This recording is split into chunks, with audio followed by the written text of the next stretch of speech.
ಅಲ್ಲ ಗಂಡನ ಶ್ರೇಯಸ್ ಬಯಸೋಳು ಹಣೆಲ್ ಕುಂಕುಮ ಕತ್ತಲ್ ಕರೆಮಣಿ ಕಾಲಲ್ ಕಾಲುಂಗ್ರ ಈ ಮೂರು ಹಾಕೋಳೆ ನಿಜವಾದ ಗಂಡನ ಆಯ್ಸ್ ಬಯಸೋಳು. ಹಿತವೇ ಸುಖ ಮಾಂಗಲ್ಯವೇ ಮುಖ ಎನ್ನುವ ಸಸಿಯೇ ಉಸಿರಿನ ತನಕ. Hi hello welcome back to my YouTube channel. ಎಲ್ಲರೂ ಹೇಗಿದ್ದೀರಾ? ಎಲ್ಲರೂ ಚೆನ್ನಾಗಿದ್ದೀರಾ ಅಂತ ಭಾವಿಸ್ತಾ ಇವತ್ತಿನ ವಿಡಿಯೋನ ಸ್ಟಾರ್ಟ್ ಮಾಡ್ತಾ ಇದ್ದೀನಿ.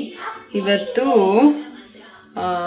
ವರಮಹಾಲಕ್ಷ್ಮಿ ಹಬ್ಬ ಆಗಿರೋದ್ರಿಂದ ಬೆಳಗ್ಗೆ 5 ಗಂಟೆಗೆ ಎದ್ದು 6 ಗಂಟೆ 6:30 ಅಷ್ಟರೆಲ್ಲ ಪೂಜೆ ಮುಗಿಸಿ ಇವತ್ತಿನ ದಿನನ ಸ್ಟಾರ್ಟ್ ಮಾಡ್ತಾ ಇದ್ದೀನಿ. ಸೂಪರ್ ಆಗೈತೆ, ಚೆನ್ನಾಗಿ.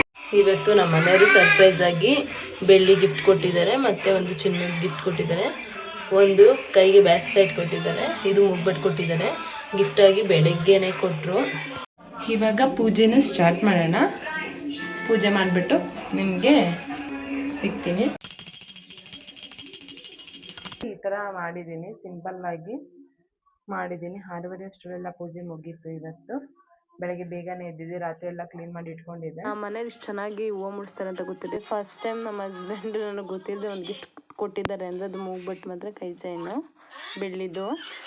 ಯಾವತ್ತೂ ಕೂಡ ಅವರು ಸರ್ಪ್ರೈಸಾಗಿ ಕೊಡಿಸಿಲ್ಲ, ಕರ್ಕೊಂಡೋಗಿ ಕೊಡಿಸೋರು. ನಂಗೆ ಭಾಳ ಖುಷಿ ಆಯಿತು. ನಮ್ಮ ಮನೆಯವ್ರಿಗೆ ಇವತ್ತು ಸಿಂಪಲ್ಲಾಗಿ ಪಾದ ಪೂಜೆ ಮಾಡ್ತಾಯಿದ್ದೀನಿ. ಭೀಮನ ಅಮಾವಾಸ್ಯೆಗೆ ಮಿಸ್ ಆಯಿತು, ವರಮಹಾಲಕ್ಷ್ಮಿಗೆ ಫಿಕ್ಸ್ ಆಯಿತು ಅಂತ ಇವತ್ತು ಪೂಜೆ ಮಾಡ್ತಿದ್ದೀನಿ. ನನ್ನ ಗಂಡಂಗೆ ಆಯಸ್ಸು ಆರೋಗ್ಯ ಕೊಟ್ಟು ಆ ದೇವರು ಯಾವಾಗೂ ಕಾಪಾಡಲಿ, ಅದೊಂದೇ ಬಯಸೋದು ಎಲ್ಲ ಹೆಣ್ಮಕ್ಳು. ಮತ್ತು ನನ್ನ ಗಂಡನ ಪಾದ ಪೂಜೆ ಮಾಡ್ತಿದ್ದಾಗ ನನ್ನ ಮಗಳು ಅಮ್ಮ ನಾನು ಮಾಡ್ತೀನಿ ಕೊಡು, ನಾನು ಅಕ್ಷತೆ ಹಾಕ್ತೀನಿ ಕೊಡು ಅಂತಿದ್ಲು. ಅವಳಿಗೂ ಸ್ವಲ್ಪ ಕೊಟ್ಟು ನಮ್ಮ ಮನೆಯವರು ನನಗೆ ಆಶೀರ್ವಾದ ಮಾಡಿದ್ರು. ಅವ್ರ ಹತ್ರ ತಗೊಂಡೆ.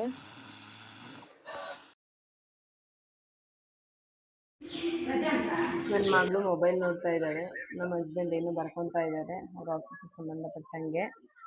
ಹಾಗಾಗಿ ಬೇಗ ಪೂಜೆ ಮಾಡಿಬಿಟ್ನಲ್ಲ, ಹಾಗೆ ಒಬ್ಬಟ್ಟು ಏನು ಮಾಡೋಕ್ಕಾಗಿರಲಿಲ್ಲ.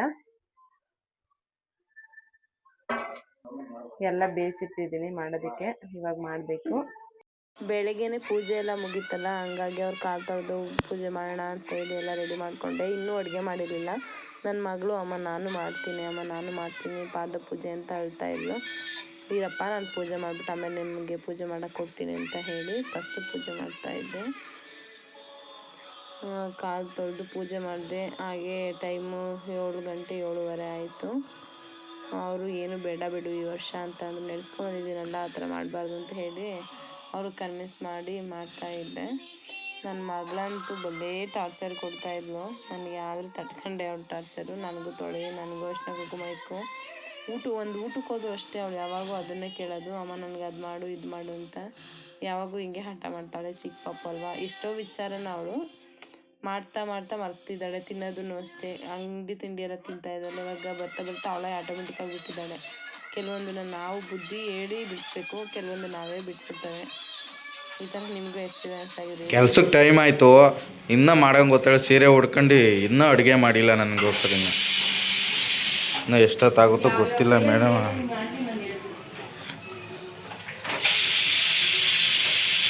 ಹೇಳೇ ಏನಾದ್ರು ಯಾವ ಕೈ ಏನೇನು ಮಾಡ್ಬೇಕಾದ್ರೆ ಒಬ್ಬಟ್ಟು ತರ್ತಾ ಇದ್ದೀನಿ, ಈ ಕಡೆ ಕಾಳುಗೊಜ್ಜು ಮಾಡ್ತಾ ಇದ್ದೀನಿ, ಈ ಕಡೆ ಹಪ್ಪಳ ಹಾಕ್ತಿದ್ದೀನಿ, ಈ ಕಡೆ ಒಬ್ಬಟ್ಟು ಮಾಡ್ತಾ ಇದ್ದೀನಿ. ಯಾವ್ದು ಮಾಡಲಿ ಯಾವ್ದು ಬಿಡಲಿ ನಾನು.